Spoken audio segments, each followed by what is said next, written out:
Mga ka-DIY, welcome back to our YouTube channel. So for today, naalala nyo ba itong ating grid tie setup? Diba, pinakita ko kung paano natin to ginawa gamit yung ating solar panel doon. Ayun, yung nakasetup doon mga ka-DIY. Meron tayong grid tie setup. Ngayon, nakita nyo sa title ng video na to, ginawa natin tong DIY Chipipay hybrid setup mga ka-DIY. So sa mga gustong mag-hybrid pero wala masyadong budget, mas mura kasi to compared mo sa mga hybrid na inverter mga ka-DIY. Pero ito nga DIY hybrid lang naman to mga ka-DIY, hindi to para sa lahat ha. Subukan nyo lang din mag-experiment. So ang grid tie inverter kasi na to, pwede siyang paganahin ng battery. Hindi lang solar panel mga ka-DIY, pwede rin sa kanya yung battery. Basta pasok sa kanyang voltage range na 50 hanggang 500 volts. Ayun. So naaalala nyo ba yung e-bike battery ko at saka yung ginawa natin dati na lithium iron phosphate na e-bike battery. So ito yon mga ka-DIY. Ginamit ko siya dito sa setup na to. Ito ay 60 volts. Pero pag full charge umaabot yan ng 70. So lowbat niya 50 volts. So kayang-kaya niyang paganahin yung inverter natin. Dahil nga yung kanyang voltage ay mataas dahil ginagamit ko sa e-bike, hiniram ko muna mga ka-DIY, pati yung charger. Ayun yung charger niya. Oh. So ngayon, ginawa natin siyang automatic. Siyempre kapag hybrid, dapat automatic yan. Kapag gabi, battery yung gagamitin ng ating grid tie inverter. At kapag umaga naman, ay direkta sa solar ang kanyang gagamitin mga ka-DIY. So paano natin gagawin yon? Kailangan natin ng power relay. So ayan yung power relay ko dito. So mabibili yan sa Shopee. Check nyo lang to dito oh. May link dyan si YouTube. I-click nyo lang sa screen mismo. Ilalagay ko kung saan mabibili yung mga components na to mga ka-DIY. So sa halit na yung solar natin, ito yung solar input natin galing sa solar panel. Sa halit na rektang papasok dito sa ating breaker, ay hindi. Dito muna yan dadaan sa ating relay. Input 1. Meron tayong input dito na dalawa. Ang isa ay galing sa battery, yung input 2 natin, at yung input 1 naman ay yung galing sa solar mga ka-DIY. So tanggalin ko muna to. So ayan siya. So ito yung solar, ito naman sa gilid yung battery. And then yung output nila ay ito, dito sa may bandang taas yan. Yun yung output, yan na yung papunta sa breaker natin sa ating inverter mga ka-DIY. So ito lang dati kasi, ito rekta to sa solar panel natin. Ngayon pinadaan lang natin siya sa ating relay, power relay mga ka-DIY. Bale, paano ba to gumagana? Kapag umaga, yung solar natin, etong solar na to, siya yung lalabas dito mga ka-DIY. Kapag gabi naman, mamamatay yung ito kasi wala rin naman ng silbi to kapag gabi kasi nga wala na tayong harvest nun. Battery naman yung gagamitin niya, manggagaling dito sa negative at positive na to. Yun naman yung lalabas dito tuwing gabi. So ginagawa yun ng relay.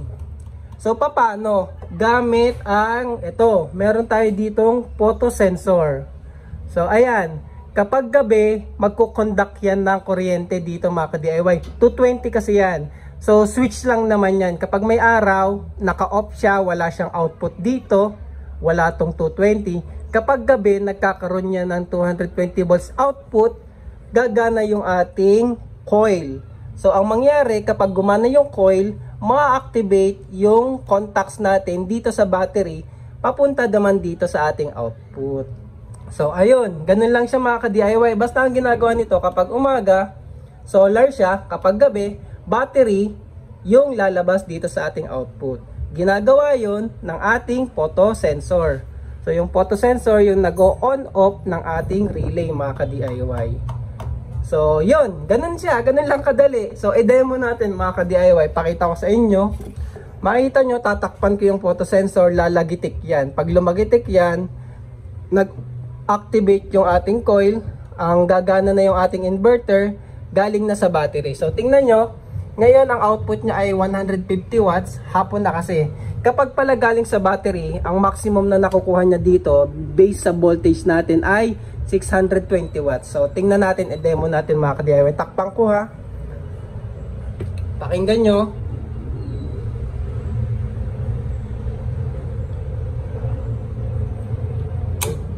Ayun, lumagitik mga ka-DIY.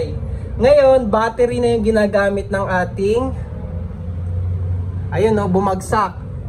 Nag-restart siya, nag-20 muna. Kanina nasa 180 ba? 170. Ngayon, unti-unti na yung tataas kasi ang input niya na ngayon ay battery na, mga ka-DIY. So, ganyan niya siya sa gabi. Dinemo lang natin, tinakpan ko lang yung sensor. Kapag gabi ang mangyayari, ganun yung mangyayari, mag-a-activate yung ating relay, battery na yung gagamitin ng ating inverter. So ayun, no, tumataas na siya.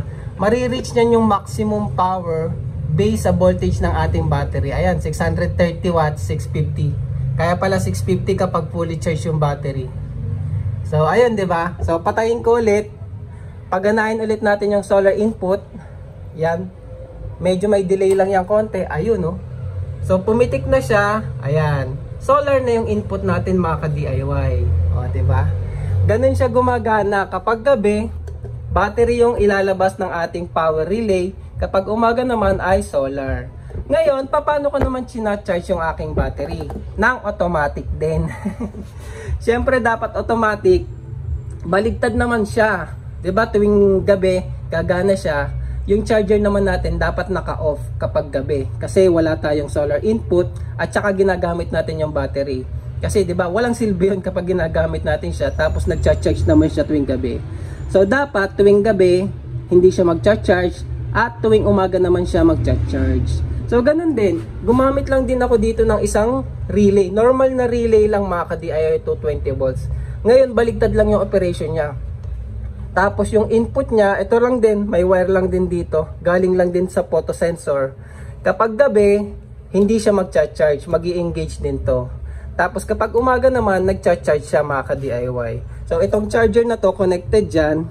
Tapos yung charger, connect ko lang sa battery. So dito ko siya kinakabit, mga ka-DIY. So naka-clip lang kasi temporary setup lang naman to eh. Tinatry ko lang para makita nyo. So ayan. Yan, yung battery nakikita nyo, diba nagcha-charge siya kasi umaga. Pero kapag gabi na, dahil nga meron tayong photosensor na switch, mag-a-activate itong relay na to, papatayin nyo yung charger. So, i-demo ulit natin. So, dalawa i-demo natin. Gagana yung ating inverter sa battery at mamamatay yung ating AC charger. So, takpan natin yung photosensor switch natin dito. Ayan, natakpan na natin. Pansinin nyo yung mga relay. Lalagitik to, tapos yun iilaw. Ayun, no. So, ngayon, battery na gumagana yung ating inverter. Battery na to, activated na. Tapos, kita nyo umilaw to. So, ayun, patay na yung charger. Nawala na yung red. Hindi na siya nagcha-charge. So, ganyan. O, diba? Meron na tayong DIY Chippy Pie na hybrid setup. So, ayun. Bakit ko ba to ginawa, mga ka-DIY? Napansin ko kasi sa umaga, kapag alas 8, alas 9, pinapatay ko na kasi yung aircon. So, tapos nag-harvest na yung solar natin. Sumusobra kasi yung harvest ko. Nasa 320, 300, nagpo 400. Kaso yung konsumo ng bahay, mas mababa doon. Nasa 200 plus lang, mga ka-DIY. Eh, dahil naka-limiter tayo, yung 200, tapon na lang ang nangyayari. Eh, since ngayon, ginawa ko ng hybrid setup, automatic, 200 watts kasi to, automatic maghapon, meron na kaagad akong 200 watts na load. So, the rest na ginagamit ng bahay, nasa 150 to 200, yung mga electric fan, ilaw, ref, TV, computer. So, nasa 200 watts nga din yun, mga ka-DIY. So, automatic, meron na akong 400 watts na load, o, diba? So, wala na akong tapon sa limiter masyado, mga ka-DIY. So, yun yung purpose kaya ginawa ko to. Pero at least, siya nga pala, ang total wattage usable nito ay nasa 1.6. So, sa gabi, sa aircon, kapag binuhay ko yon nasa 2 hours lang. Pero kapag patay pa yung aircon, kasi mga alas 10, alas 11 namin yung binubuhay, yung konsumo ng kuryente namin sa gabi, mga 6 PM, kahit wala ng araw, dito na yun ang gagaling, mga ka-DIY, sa battery na pinapagana yung ating inverter. So, ganun siya, o, diba? Goods na goods. Meron na tayong DIY hybrid. Siyempre, iba pa rin yung talagang hybrid, ha? Pero iba naman kasi yung presyo nun, mga ka-DIY. Libo-libo talaga. Ito, experiment lang, o, diba? Since alam ko naman na pwedeng gumana yung inverter gamit ang battery, at meron akong available na battery, kinuha ko muna dun sa ating e-bike, pati yung charger niya. O ayun, ginawa lang natin automatic gamit yung dalawang relay, isang power relay. So kaya nito high current, malalaki kasi yung contact niyan. Tapos ito maliit lang kasi charger lang naman yan, tsaka 220 volts. Ito kasi DC, pero ayun. Okay naman, so far nakaka 1 week na to. So ay kita nyo, alikabok na nga dito sa labas eh. Pero ano yan, lilinisin ko yan, ilalagay ko siya sa isang box lang para hindi nakakalat ng ganito. Ang lalabas lang ay yung mga wire. So ayan ay demo setup lang mga ka-DIY. So ayun lang, kung meron kayong mga tanong at medyo malabo, comment lang kayo mga ka-DIY.